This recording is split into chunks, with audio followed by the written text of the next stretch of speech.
எத்தனை காலந்தாம் ஏமாற்றுவாய் எங்கள் நாட்டையே, தமிழ்நாட்டையே. வணக்கம். ஜூன் மாதம் 4ஆம் தேதி என்னுடைய பிறந்த நாள். இந்திய தேர்தல் முடிவுகளும் வெளியாகிக் கொண்டிருக்கிறது. இதையொட்டி ஒரு ஒளிப்பதிவு செய்யலாம் என்று நினைத்து நான் பதிவு செய்கிறேன். ஆனால் தமிழ்நாட்டை பொறுத்தவரையில் இந்த திராவிடம் மோடல் அவங்கள் ஏமாற்றி கொண்டே இருப்பாங்கள். தமிழர்களை ஆள விட மாட்டார்கள். அதான் பிகே வைகோ ஒரு பேசின மாதிரி எனக்கு ஞாபகம். தமிழ்நாட்டை ஆளப்படாண்டு. அதற்காகத்தான் அவர்கள் இப்போது வந்து கொண்டிருக்கார்கள். தெலுங்கு, கர்நாடகா, வடநாடெல்லாம். ஆனால் ஆரம்பத்தில் இவர்களை அழைத்தது எல்லாம் என்னை பொறுத்தவரையில் திரைப்பட இயக்குநர்கள், இசையமைப்பாளர்கள். அவர்களெல்லாம் தமிழ்நாட்டில் உள்ள தமிழர்களை விட்டு மலையாளம், தெலுங்கு இருந்தெல்லாம் எடுத்தாங்களேன். இளையராஜாவுக்கும் வைரமுத்துக்கும் அண்மையில் பிரச்சனை போய்கொண்டிருந்துங்க. அவர் தம்பி அவர் ஏதோ வாக்குவாதம் ஒன்று செய்யிருந்தாங்க. நான் பார்த்தேன் பல ஒளிப்பதிவுகளை. கங்கை அமரனுக்கு எங்களுக்கு உலக தமிழர்களில் கொஞ்சம் நல்ல அபிப்பிராயம் இருக்குது. ஆனால் கங்கை அமரன் ஐயா சொல்ல வேண்டியது, உங்கள் அண்ணன் தான் பல தமிழர்களுக்கு வாய்ப்பு கொடுக்காம மலையாளிகளையும் தெலுங்கரையும் கூப்பிட்டார். என் உதாரணத்துக்கு சிங்கப்பூர் நிகழ்ச்சி ஒன்றுக்கு உங்கள் அண்ணர் போயிருந்த போது சௌந்தர டிஎம்எஸ் ஐயாடதுக்கு ஐயா பழைய இசையமைப்பாளர்களையும் பழைய கவிஞர்களையும் பற்றி சொன்னது உங்களோட அண்ணருக்கு ஏதோ அவரை தன்னக்கள் சொன்னமாக இருந்து அவருக்கு கடைசி வரைக்கும் அவர் பாடல் கொடுக்கலன்னு தான் நான் நினைக்கிறேன். அப்போ அதே போல் தான் அப்போ வெளியாக்களைத்தான் எடுத்தார் உங்களோட அண்ணர். அப்போ இன்றைக்கு அவங்க நேரடியாக வந்து கொண்டிருக்கிறார்கள். இவர்களெல்லாம் காட்டி வைத்தவர்கள். அதே போல் ஏஆர் ரகுமான், அவர் பேர் என்ன, தமிழ் பெயர் திலீபன், ஐ டோன்ட் நோ, மறந்துட்டேன். அவரெல்லாம் பஞ்சாபிக்கு தமிழ் பாட்டை பாட சொன்னார். ஹிந்திக்காரனையெல்லாம் கொண்டு பாட இப்படி செய்தால் அப்புறம் எல்லாரும் பேர் வந்தான். நீங்கள் இப்போ வந்து கொண்டே இருக்கிறான். ஏன் தமிழாக்களுக்கு பாட தெரியாதா? மற்றது எனக்கு இன்னொரு மன வருத்தம் என்னென்னா, மகாத்மா காந்தியே தன் வாழ்க்கையில் கிறிஸ்தவத்துக்கு மாறணும் இருந்தவர் படித்து பார்த்து ஏன் நம்மளோட சைவ மதத்திலே எல்லாம் இருக்குது என்று சொல்லிட்டு அவர் ஹிந்துன்றவங்களோ ஓகே இருக்கே என்று சொல்லிட்டு அவர் மாறிட்டார். ஆனால் ரகுமானெல்லாம் ஏன் முஸ்லீம் மதத்தை தழுவினார்ன்றது தெரியாது. அவர் உலக புகழ் பெற்றதுக்கு இந்த முஸ்லீம் மதத்தில் மாறுறதா காரணம் இல்லை. அவரை மரபணு அவர் தாய் தந்தையெல்லாம் தமிழர்கள். அவங்களோட அப்பா இசையமைப்பாளர். இதால் தான் அவர் வந்தார். ஆனால் இப்படி ஏன் மாறி போகிறாங்கன்னு எனக்கு விளங்கலை. அது இருக்கட்டும், நான் கொஞ்சம் பாஞ்சு போகிறேன்.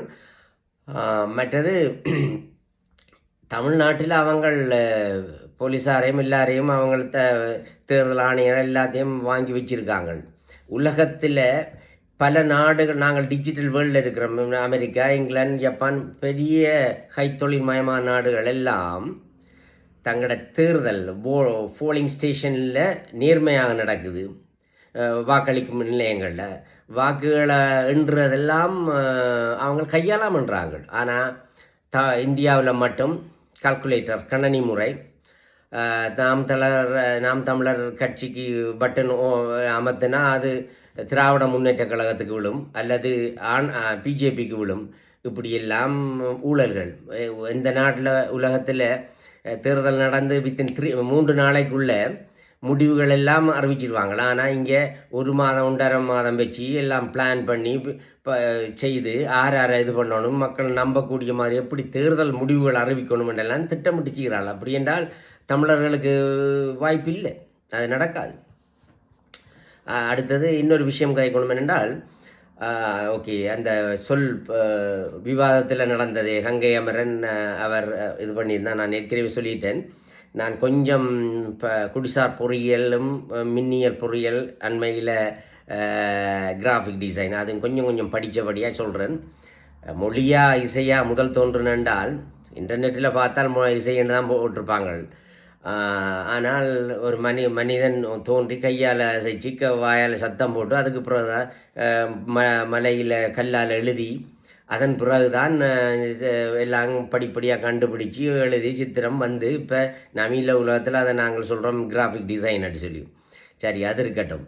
ஆனால் நீங்கள் ஆண்ட்ராய்ட் ஃபோனை எடுத்து அந்த ஸ்ரீயில் எடுத்தாமத்தி எந்த மொழி முதல்ல தோன்றுனு கேட்டால் அது சொல்லும் தமிழ் மொழி. அப்படின்னா தமிழ் மொழி தான் முதல்ல தோன்றுனது. நான் அதுக்கு வரல. இது இசையா மொழியாக தோன்றுனு சொன்னால் அந்த சத்தம் போட்டு மனிதன் அப்படித்தான் இது பண்ணால் அது இசையா மொழியாண்டு தெரியா, இசையாக இருக்கலாம். ரைட்.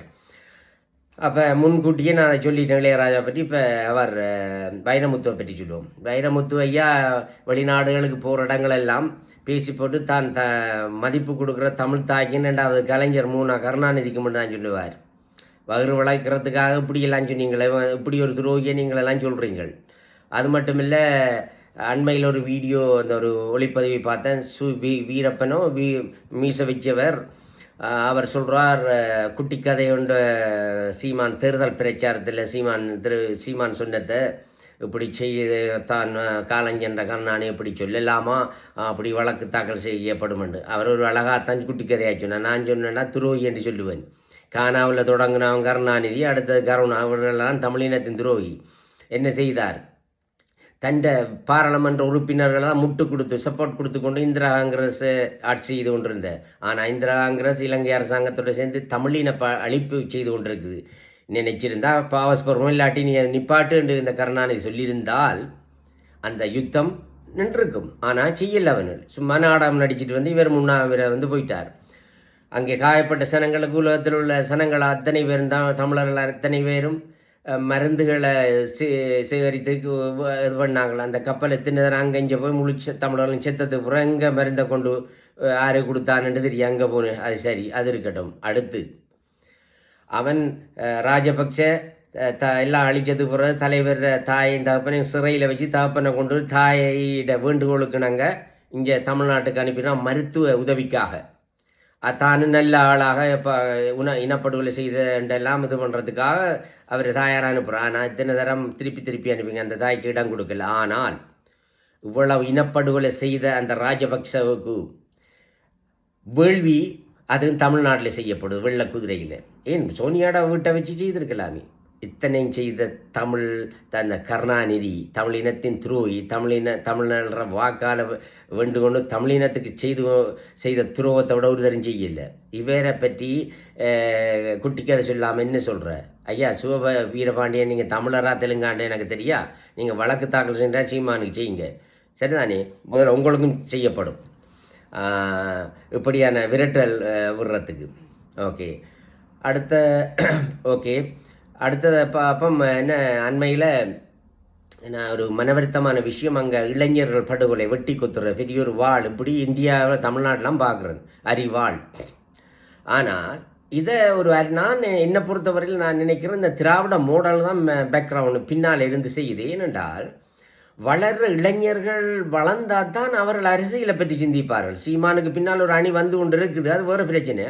இந்த சாதி பாகுபாட்டில் இவர்கள் என்ன இதை செய்துறதால என்ன நடக்குன்னா, அவன்கிட்ட ஒரு ஆளை நம்ம இதில் வெட்டிட்டால் நம்ம அடுத்தது கொட்டுக்கு தான் அவனுக்கு எப்படியும் இருந்து கொண்டிருக்கும். அவன் அரசியல் என்ன திராவிட மாடல் இப்படியெல்லாம் செய்கிறான், என்ன துருவம் செய்கிறான், இவனை இப்படியேண்டு அதை சிந்திக்க வராது. அப்போ இதால் அவனுக்கு ஒரு லாபம். அப்போ அங்கேருந்து காசு கொடுக்குறவன் அந்த ஹெட் ஆஃபீஸ் அங்கே கூலிக்கு கொன்ற பாட்டு இங்கே இருக்கும், அதை ஆராய்ச்சி போனால் அங்கே அப்போ அவங்கள பிடிக்கலாண்டா இல்லாததில் அரசாங்கம் இருந்து பாதுகாப்பு இருந்து அத்தனை பேரும் அதுக்குள்ளாக இருப்பாங்க. ஆகவே இது ஒரு மிக மோசமான ஒரு நிகழ்வு தமிழ்நாட்டில் நடந்து கொண்டிருக்குது. ஆகவே இத்தனைக்கு இதை என்னை பொறுத்தவரையில் தமிழ் கட்சிகள் எல்லாரும் ஒன்றிணைத்து இதில் இந்த பாகுபாடு இந்த இதுகள் இல்லாமல் எல்லாரும் சேர்ந்து அந்த சாதி பாகுபாடு மற்ற இளைஞர்களில் ஏற்படுற இந்த மோதல்கள் இந்த கொலைகளை நிப்பாட்ட வேணும். இது முக்கியமாக தமிழ்நாட்டில் தமிழ் கட்சிகள் செய்ய வேண்டிய ஒரு கடமை. ஆனால் தேர்தல் முடிவுகள் ஆண்டவனை பிரார்த்திக்கிறோம், தமிழர்களுக்கு நல்ல காலம். குறிப்பாக சீமான் கட்சி நாம் தமிழர் கட்சி வெல்லணுமெண்டு நான் நினைக்கல, இதை செய்வான்டேன்டா அவங்கள எல்லாம் திட்டமிட்டு எல்லாம் செய்திருப்பார்கள். ஆகவே இது நல்ல ஒரு நிலைக்கு வருமென்னு நான் நினைக்கல. அதே நேரம் எனக்கு ஒரு மன வருத்தம் என்னென்னா, பேச்செல்லாம் நான் கேட்பேன்.